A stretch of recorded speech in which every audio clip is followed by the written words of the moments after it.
Hi, besties. Ooh, I've never said that one before. Okay. Hi, welcome to POV You're My Therapist, the podcast where I vent, you listen, and you do not get paid.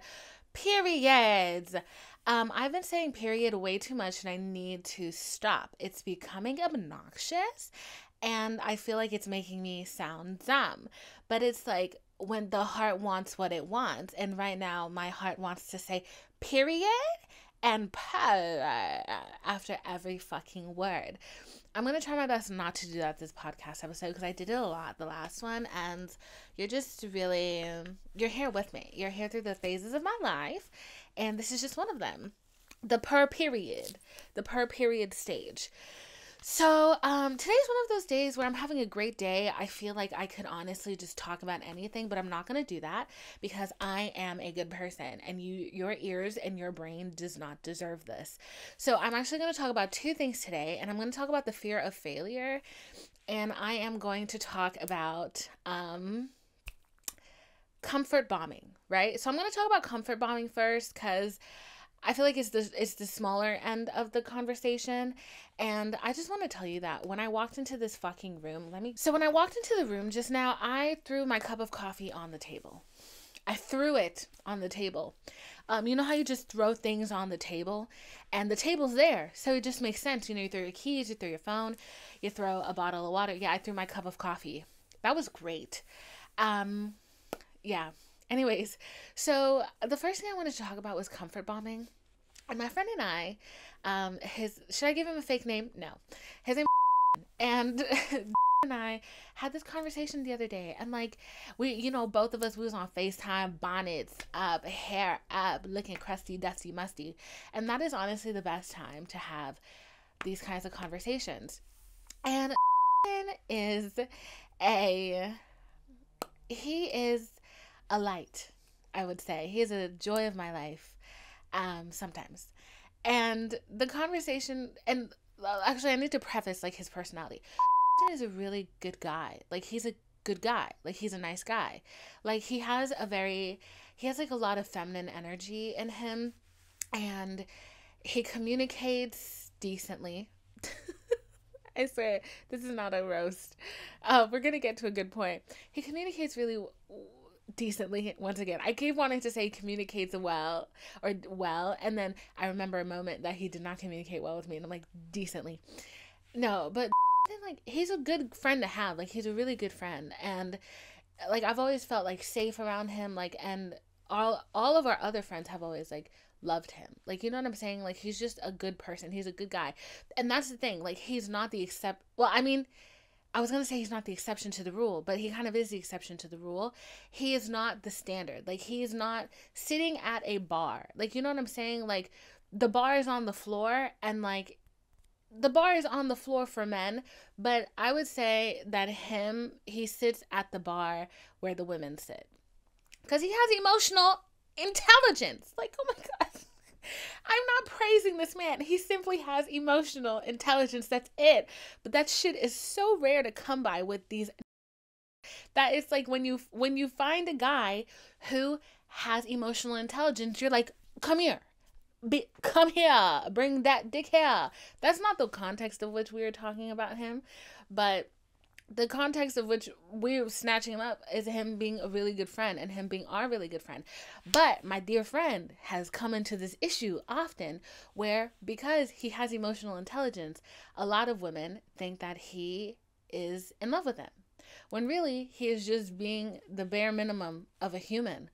And we were having this conversation the other day because he was like, am I the asshole? This was basically a am I the asshole Reddit thread on FaceTime. He was like, am I the asshole because, I talk to this girl all the time, like I care for her, like obviously, blah, blah, blah. But then like she wants to make it more, or like I turn around and I'm like, we're not any more than that. Like, what are you talking about? Like, I don't have feelings for you like that. And at first I was like, yes, you are the asshole. Because why would you act like that with a girl that you don't even like? Like, you don't even like her. And you're like being nice to her? You're treating her like a person? How fucking dare you, sir? Like, that literally was where my brain went, first of all. And then, like, the more, like, I tried to reason that, we were like, oh, okay.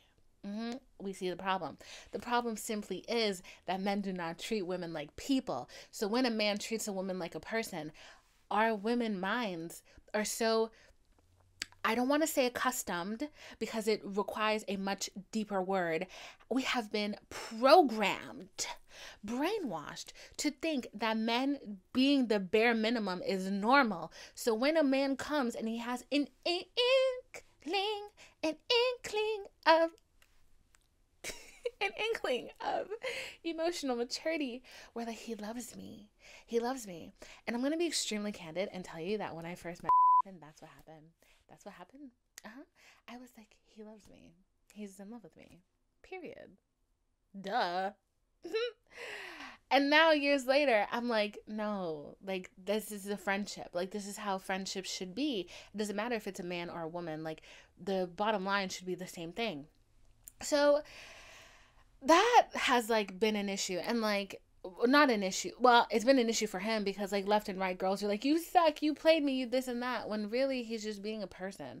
And like, and I don't think that I'm hoping they're not details he's leaving out. I really shouldn't have used his real name for this. I'm gonna bleep out his name when the time comes for this. But anyway, so he and I were having this conversation, and he was saying that he was kind of really like stuck in this am I the asshole life thread of his. And he was like, but I can't help but like get really comfortable. Like his safe space is around women, and like the safe space is around women. And the thing is, we had this conversation, and a couple days later I had a similar conversation with my other friend, and she was saying how she was dating a guy who would constantly say that a lot of his safe spaces involve women. But why has he fucked all of these women? What? That doesn't really sound like your safe space is women to me. That sounds like you're preying on women. Like, to me, that's what it sounds like. If your safe space is really women, why have you had sex with all of the women? That doesn't make sense to me.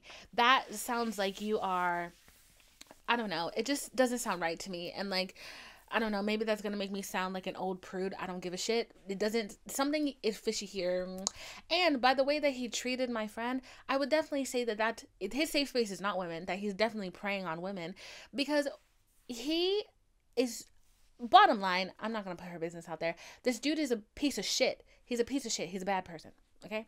But anyways, so when guys tell me their safe space is women, automatic red flag.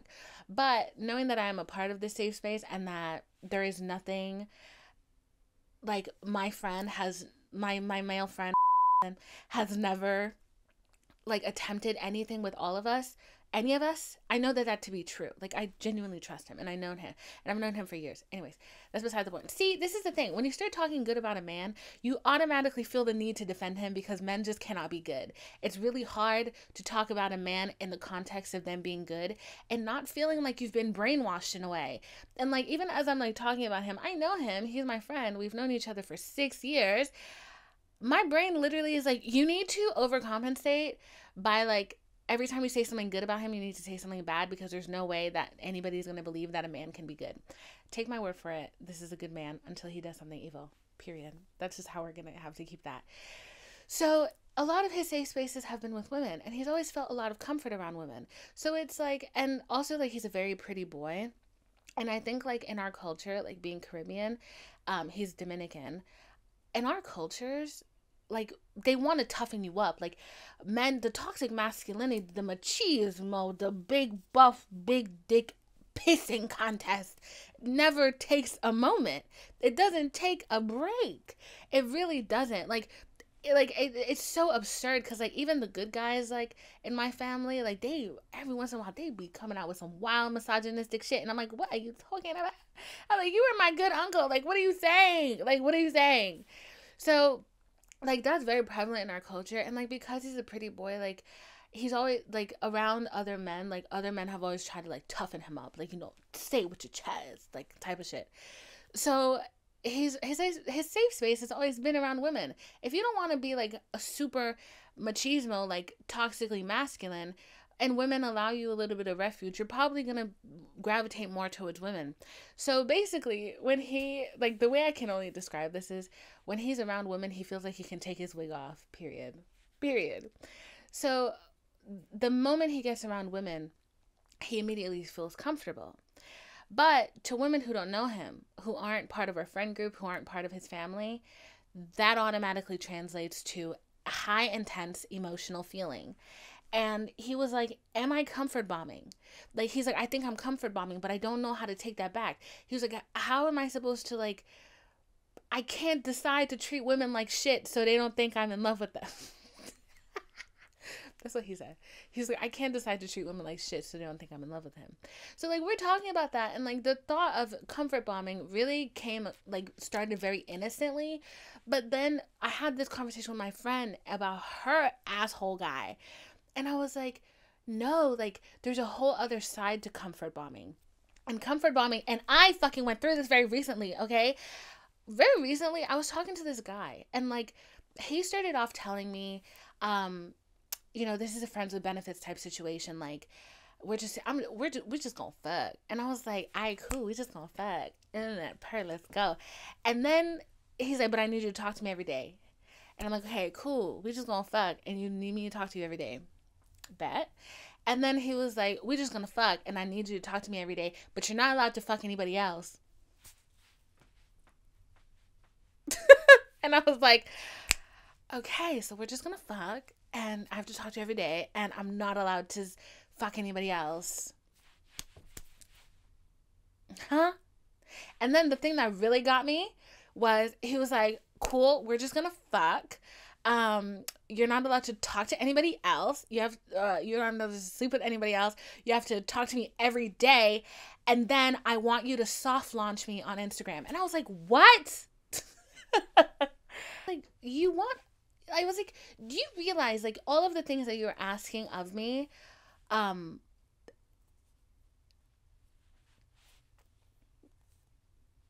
you're asking a lot. You're asking a lot. And the thing was, like, I'm lonely. I don't have a problem, pretending, playing make-believe every once in a while. But my thing is, I am just like, I know for a fact, knowing you with yourself and just men in general, the day would come when I've spent weeks fucking you, not talking to anybody else, feeling like, yeah, we're in a relationship that's not really a relationship, but, like, it's gonna be a relationship. You know what I'm saying? Like, again, it's gonna be that. The day is gonna come when I need you, when I need him, and he is just gonna be like, I'm not your boyfriend. I'm not your boyfriend. He's gonna be like, get somebody else to do it. I'm not your man. That day would 100% come. And the minute when he mentioned soft launching on Instagram, I was like, oh, fuck no. I was like, the day is gonna come when I need somebody and you are going to refuse to be that somebody. Because why do you have to be that person? I have done everything. You didn't need me before. You were good with this before. And then, the crazy thing is, not to get off a tangent, but I notice, like, a lot of men, they'll say, like, when that time comes, they'll be like, you're feeling hurt because you're like, bro, like, we've been going through this and, like, we've been pretending. Why can't you pretend a little bit longer? Or, step into the role, fully commit, as you would say. And the day's gonna come and they're literally gonna be like, you can't necessarily call them a liar because they told you what it was from the jump. Those men are always going to they're always going to tell you that they told you the truth. And the fucked up part is they never lied. They told you the truth every step of the way, so you cannot say that they lied. Don't you love that? I love that. And I literally was thinking about that. And I was a little, it was weird because, like, I had 1 foot in, 1 foot out. And, like, I was talking about it to somebody and they were like, a man who loves you, who likes you, who even is interested in you is never going to be mean to you. Like, they're never going to hurt your feelings. Like, if they're comfortable with themselves. Because, like, I've had moments where, like, guys who like me, they're mean to me. And I'm like, why are you doing that? They're not comfortable with themselves, but that's a different conversation. They're going to lie to you. She was like, men who actually love you, they're going to lie to you because they don't want to hurt your feelings.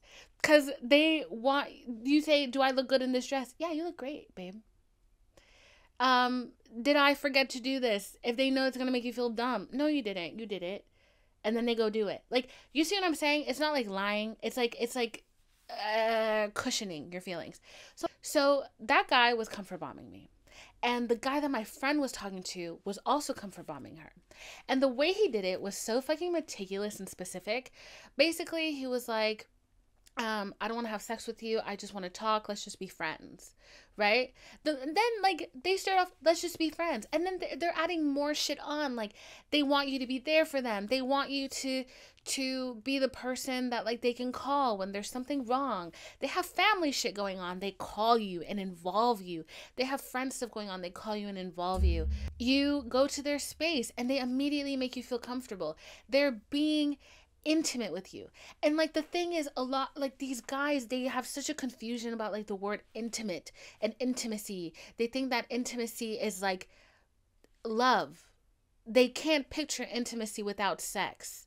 Like, to them, intimacy and sex go hand in hand, right? And I know sex means intimacy, but the intimacy I'm talking about is the love part of sex. Like, the love part. The fucking I love you. Like, when they say that shit and they're like, you're fucking, and they're like, I love you, and they mean it, and like, you're crying and it's ugly. That's what they think of when they think of intimacy. I shit you not. Men swear to God they're not dramatic. Liars. Okay? They have a Bridgerton movie going on in their head all the time. There is no gray area. Everything is either black or white, and that black and white is fucking dramatic. So when they think of intimacy, they're thinking of Bridgerton. I kid you not. They're thinking of Bridgerton after Daphne and I forget his name. Daphne and Simon, after they were married and they were in love. That's what they're thinking. That's what they're thinking. But women know that intimacy is holding your hand. Women know that intimacy exists with romantic relationships and friendships. Women know that intimacy is when you're crying and you're having a hard time and your friend just runs her fingers through your hair and she's like, you're so pretty. Intimacy, like, women know that this kind of intimacy is so strong. It's stronger than the fucking intimacy.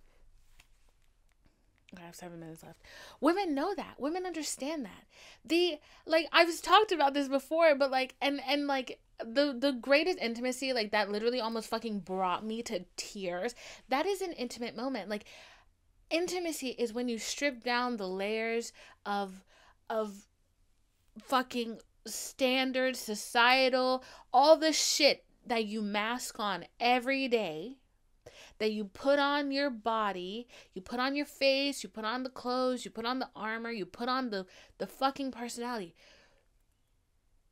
When that is all stripped away and it just, like, it's to the core of your being, it's somebody seeing you, recognizing you, loving you for who you are. Like, that is like a crazy, I could cry just talking about that. That's like a crazy form of intimacy. And I've said this before, but like, the most recent time I felt that was almost a fucking year ago, when my friend, I went to visit her.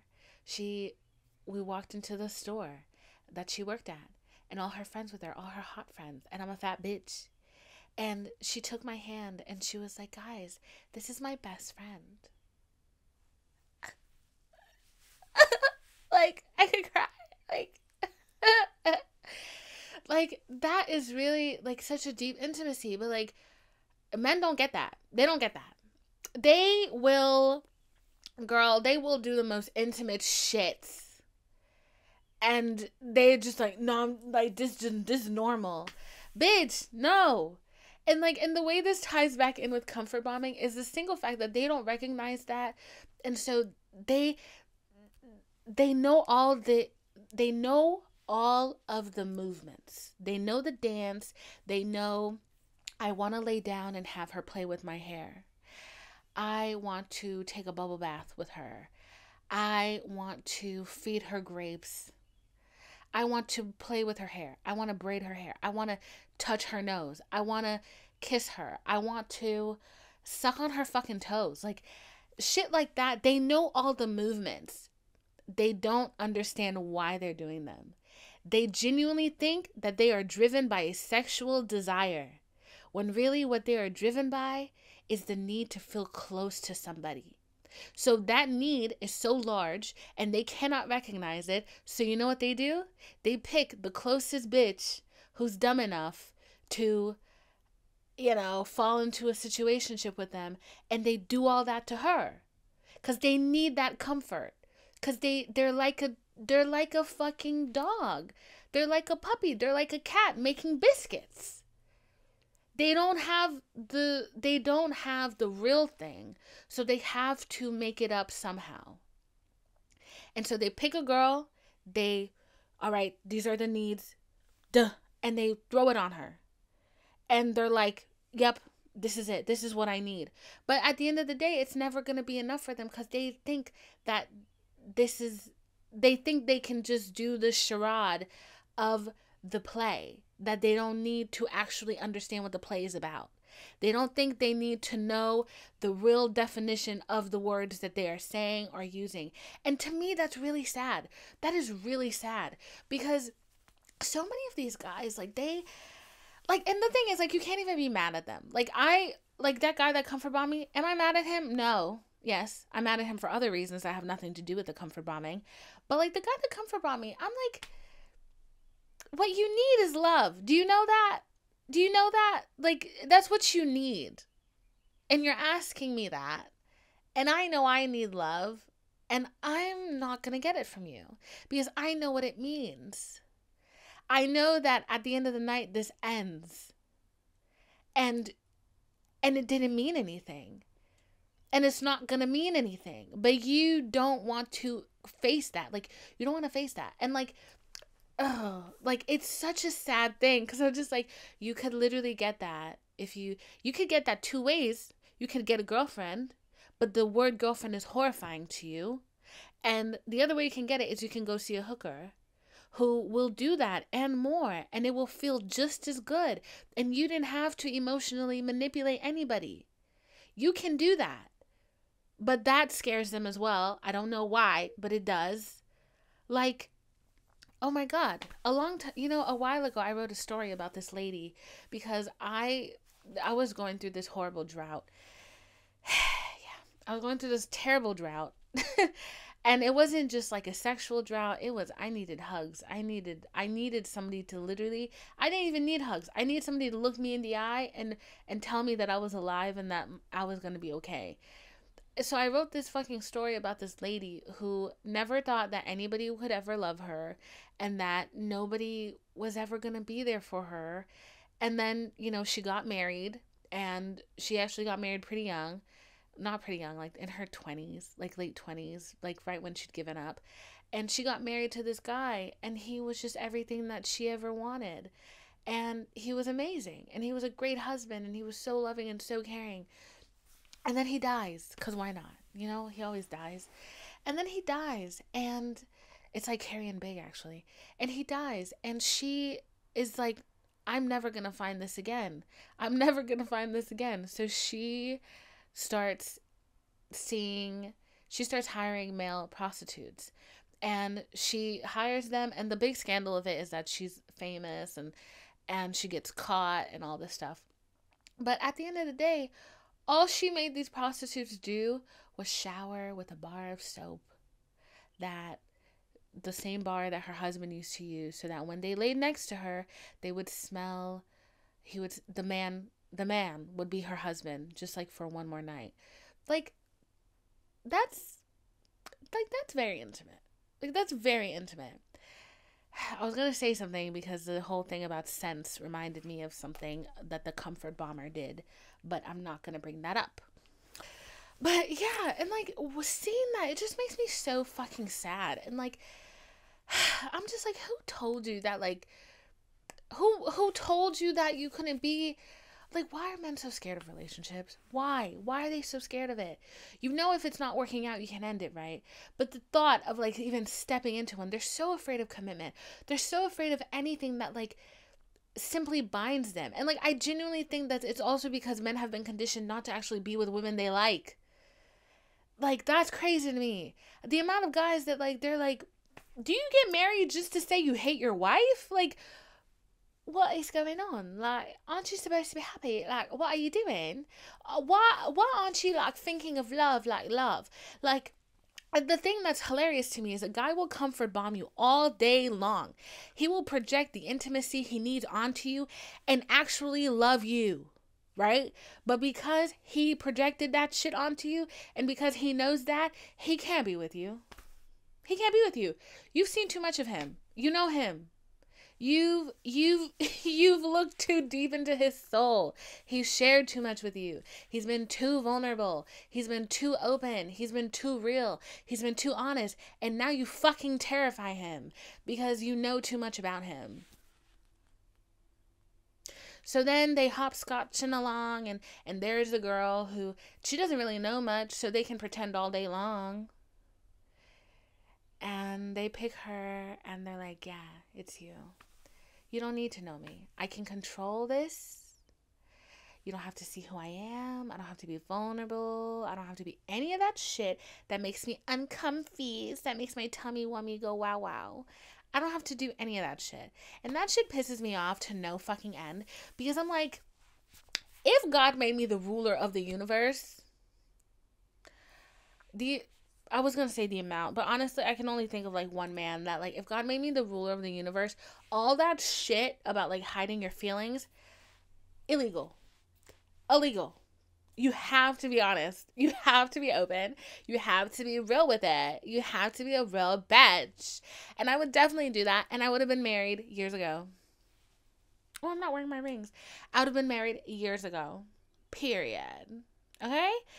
Like, I'm just like, dude, like, get a grip. And, like, it makes me so sad because, like, I don't know. I can only hope that these men, like, get their shit together. But they probably not. Yeah. So, that's what I have to say about comfort bombing. Me coined that term. Period. So, if you see anybody else using it, they stole it from us. Yeah, that's embarrassing. You're stealing from a Black woman-owned business? Don't do that. Disgusting. Okay, so I told you a while ago that I saw the psychic, and it was not no TikTok psychic, because we know how them TikTok psychics be. Them bitches just be talking out their ass. No offense if you're a TikTok psychic, but like, girl, get off of my For You page. Like, I'm so sorry. I've had enough. To fucking, you're predicting my life. He's gonna come back? No, he's not. He's never coming back, babes. He's never coming back. He don't fucking love me. No stranger is... No man has been watching my shit waiting for the perfect opportunity. Don't fucking do it. And the thing that always gets me, not to go on a tangent, the thing that always gets me is how they all pull different cards, but they're all telling you the same shit. And I'm like, is there a newsletter that you guys are all subscribed to? Because y'all are full of shit. There are a couple of them that obviously they're doing general readings and the algorithm can take it wherever and whatnot and whoever. But there are a couple, like, TikTok psychics, like maybe one or two, that I had weird interactions with. And by weird, I mean they were accurate. So I was like, I don't like that. That's weird. But anyway, so she wasn't no TikTok psychic. But I talked about it a little bit last week. But I saw a psychic. And she said that in 6 months, I'm going to fall in love. This is me sending out the evil eye. This is me. I'm putting the blue. This is me saying, if you have bad intentions, you cannot fuck me up, bitch. You can't fuck my shit up. This is my equivalent of me putting the evil eye here. And I'm about to put it on in the editing portion of this. Fuck you guys. Because I know some bitches who don't like me that be watching. I know y'all. And y'all not finna put no little hex on me. Fuck you. I'm a protected child of the Lord. Anyways, the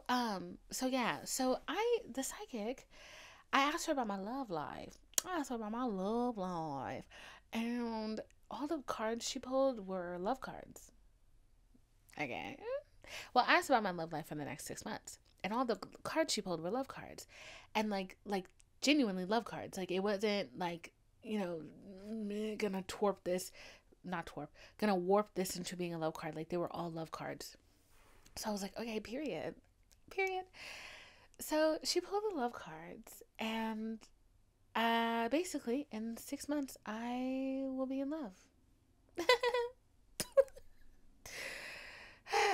I'm laughing. Okay. In 6 months, I'm supposed to be in love. Okay. She told me a lot of details, and I am booking a follow-up with her because I'm like, I got questions. Okay.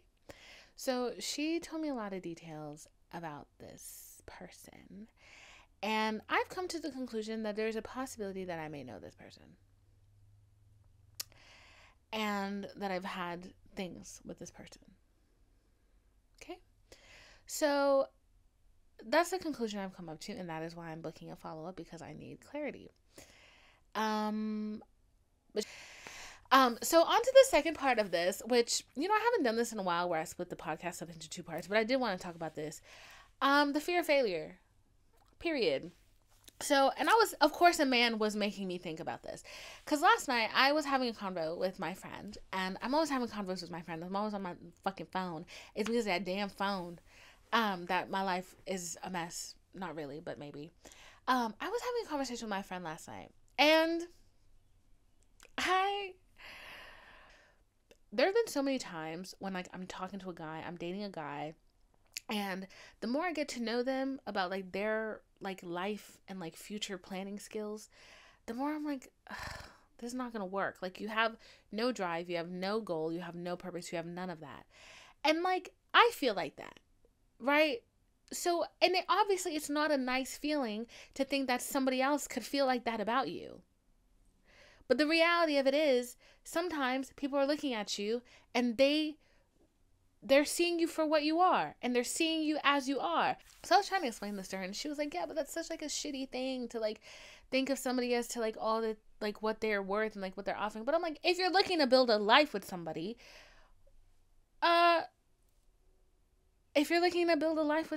you can't actually just write that off. You want somebody who's happy. Like, you know what I'm saying? Anyways, I'm done. So yeah, having this conversation, and I started thinking about that, and how, like, what somebody else's point of view might have been, which was like me. I started film, quit that. At the time I was like, very much, I'm a writer. I write words. My fucking Twitter handle is wordess. Like, go off.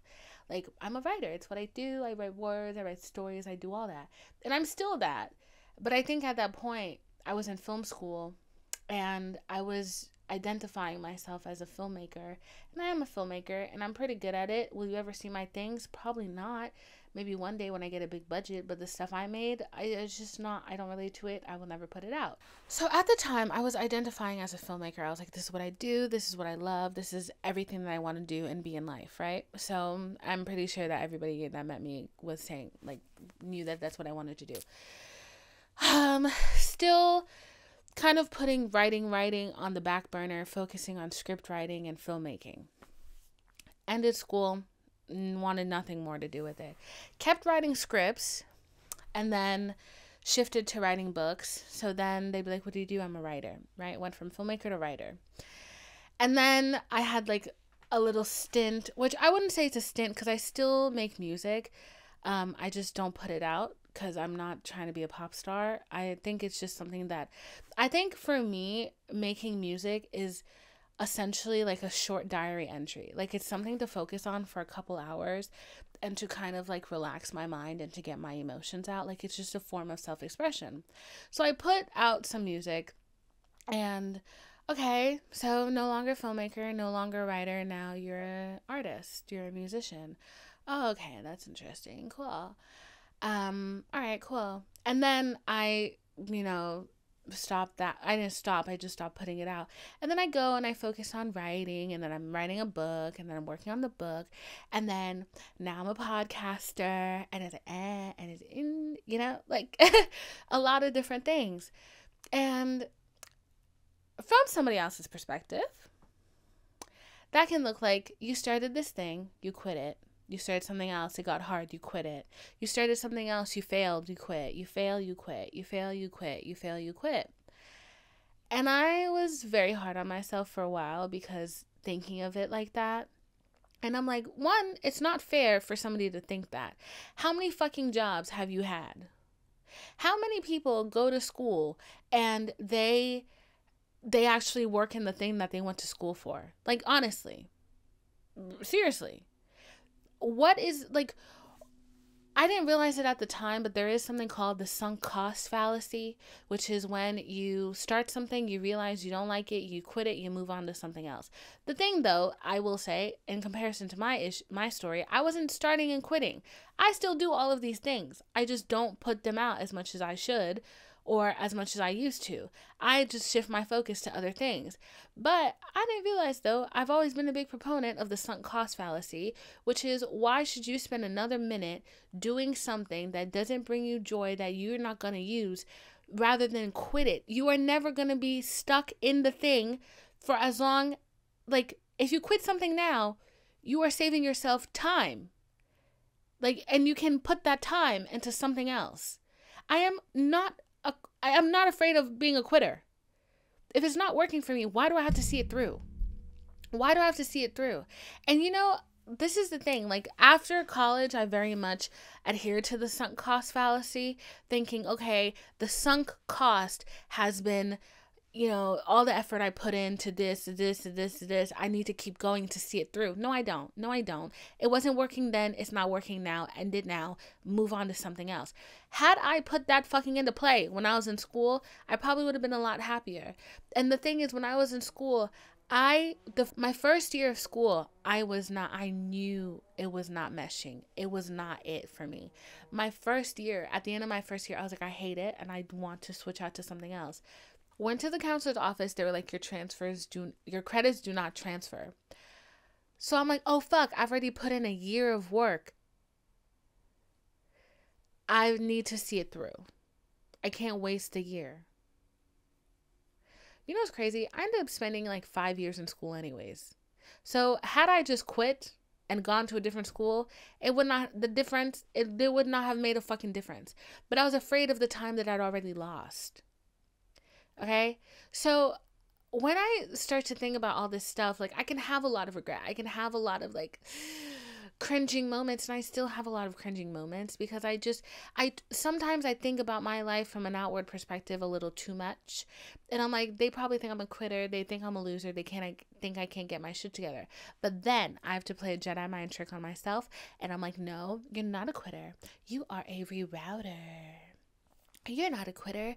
You just know how to switch it up. You know how to pivot. You're a pivoter. That's what you need to do. You need to pivot. You need to see the positive in everything. Like, what the fuck is wrong with, there's nothing wrong with pursuing your hobbies. You should pursue your hobbies. If you start something, it doesn't work out, that's fine. Move on to something else. Who gives a fuck if you either failed or quit? If every person that fucking failed at something just stopped trying other things because they were afraid of what people would say, half of the shit that you are using that makes your life easier, that you enjoy, would not exist. Because that person failed once and they were scared to move on and try again. The fear of failure is very, very real, but I don't think it's a fear that like we actually have on ourselves. I think we're fine with failing. We're fine with knowing that we sucked at something. Because it's a very sobering experience. And every time I fail at something, most of the time I find it humorous. But I think we're more focused on it from an outward perspective, how people are watching us. Like, it's as if like we are on stage and everybody else is an audience member and they're watching us audition over and over and over and over. And in our heads, that's how it is. They're watching us audition over and over and they're saying, okay, she fucked up the plie. She fucked up the toe touch. She fucked this up. I wonder if she's going to try a pirouette next. She might fuck that up too. Oh, she tried the pirouette. She fucked it up. But you know what? At the end of that dance routine, you might really succeed on the leap. And then what the fuck are they gonna say? Oh, she finally succeeded at something. Really? If you're thinking about your life in terms of that, you never win. Because it's like, you're a writer now? Okay. Oh, you're a filmmaker now? Okay. Oh, you're an influencer now? Oh, okay. Oh, you're a podcaster now? Oh, okay. Fuck off. Like, fuck off. Like, and I've had people say shit like that to me where they're like, oh, I thought you were like making movies. Bitch, now I am the movie. It's a TikTok movie with one scene, one character, and no script. Periods. Periods. Like, what the fuck? Like, people are allowed to change their minds. People are allowed to try different things. People are allowed to fail. People are allowed to succeed. People are allowed to do worse than you, and they're allowed to do better than you, because none of this shit is permanent. None of these accolades are permanent, and none of them are real, if we really want to go there. If we really want to go there, none of this shit is real, but I'm not going to go there because I don't want to spiral into an existential crisis. But yeah, like, I think it's perfectly fine to be afraid of failing, but you still have to do it because time is moving, and so are you. The earth is spinning, time is moving. If you do something or if you do nothing, time's still moving. You could have failed, you could have won, but you didn't do anything. So now we know neither of which can happen. Period. So that's what I have to say about the fear of failure. See, that's the thing. When I do like topics like this, I always get annoyed because when I finish with the topic, I'm like, and that's how I feel about that. And that's our show today. Like, that's how I feel like it ends. But anyways, so I really tried my hardest to tie those things together. And if you don't think I did a good job, I will not be paying attention to you. But yeah, so yeah, all of that. Yeah, all of that. I feel like there's something else I want to say, but like I feel like my brain just hasn't conjured up the exact words yet. But yeah. So, and because I don't really want to talk about the personal aspect to what I just talked about. But I feel it wanting to come out of my mouth. But I'm not going to let it. But yeah, so fail, succeed, live, laugh, love. Do all the things you want to do, and don't let the thought of what people think hold you back. Like, there's nothing worse than that. Like, because at the end of the day, if somebody is really watching you like that, they're a fucking loser, bro. Like, they need a hobby. Why are you their hobby? Why is watching everything you do their hobby? That's weird. Like, that's really on some weird hater, you need a life shit. So at the end of the day, if somebody is watching you, they're the problem. Okay? They're the problem. But yeah, that was the show for today. It might end up actually being a really short show. I'm not sure. Because I feel like I talked fast and I knew what I wanted to say and I said it. So that's always really scary because I don't even know if I met the mark of the time that I'm supposed to meet. But either way, I'm really happy to be here with you this week. Last week's episode was, it's weird because last week's episode, I didn't realize how vulnerable I was until afterwards, and I listened to it and I was like, oh my God, there was a lot of TMI in there. And you may not think it's TMI, but I was like cringing hardcore. And I don't know, like posting things on posting stuff on TikTok and like Instagram, I started feeling embarrassed because I was like how much longer can I talk about this? About being single, about being alone, about my loneliness. Like, I don't know. I was just feeling some type of way about it. I think I've, LOL, everything I just preached against, telling you not to think about how people think. But, like, sometimes I do feel like there's somebody in the audience watching me go years and years and years and years and never finding love. And being like, damn, bitch, you still ain't find nobody? That's what I feel like. I feel like they're in the audience and like, ugh, here she goes again. Another year. No, man. Wow. Who could have guessed it? So I think like I definitely was feeling that. And I was feeling very self-conscious. Loki had a little mental breakdown when I started posting because I was like, I watched this. I listened to this like 10 times. I edited it. And I never felt cringy or weird until I had to start sharing it with an audience. And now I am uncomfortable. So hopefully that doesn't happen with this episode. But But yeah, as always, it was a joy to be here with you today, and I hope your week is great. I hope your week is lovely. I hope you are found. I hope you are filled with love and abundance and happiness and joy. I hope you eat good food. I hope you get hugs. I hope you get intimacy. I hope you get kisses. I hope you hold somebody's hand. I hope your friend runs their fingers through your hair. I hope your friend tells you that they love you. I hope you experience intimacy in more ways than romance, and I hope that your soul feels satisfied. Honestly, I really do. Because I think that's something we all deserve and a lot of us lack. So, yeah, but I love you, baby. Have a good day.